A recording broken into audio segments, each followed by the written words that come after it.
Bwana, siku leo Dar es Salaam Young Africans walikuwa dimbani wakicheza dhidi ya KMC Sport Club, ambapo mara baada ya mchezo huo mabingwa watetezi wa ligi kuu ya NBC klabu ya Dar es Salaam Young Africans waweza kuondoka na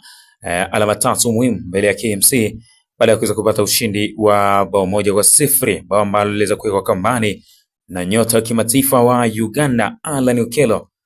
Starboy dakika 65 panapo mtanange huo, ambapo bao hilo kwa upande wa Alan Okello linakuwa ni bao la 6 akiwa na assist 3, pia ikihusika kwenye jumla ya mabao 9 hadi sasa akiwa na kikosi cha Dar es Salaam Young Africans, ambapo rasmi kabisa baada ya ushindi huo mwana michezo Yanga imeendelea kujichimbia katika nafasi ya kwanza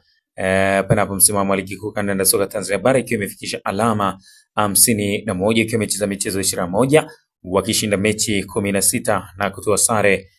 suluhu katika michezo 5 pekee, huku klabu hiyo ikiwa imefikisha michezo 41 na huu ikiwa ni mchezo 41 kwa klabu hiyo ya Dar es Salaam Young Africans kucheza kwa Yanga bila kupoteza ndani ya ligi kuu ya NBC kandanda soka Tanzania bara. Sasa kubwa kuliko ni kujuza kwamba klabu hiyo imeachana na aliyekuwa kocha mkuu wa timu hiyo Mreno Pedro Goncalves, ambapo ni mara tu baada ya mchezo dhidi ya KMC kuweza kutamatika pale katika dimba la KMC Complex, ambapo rasmi kabisa mara baada ya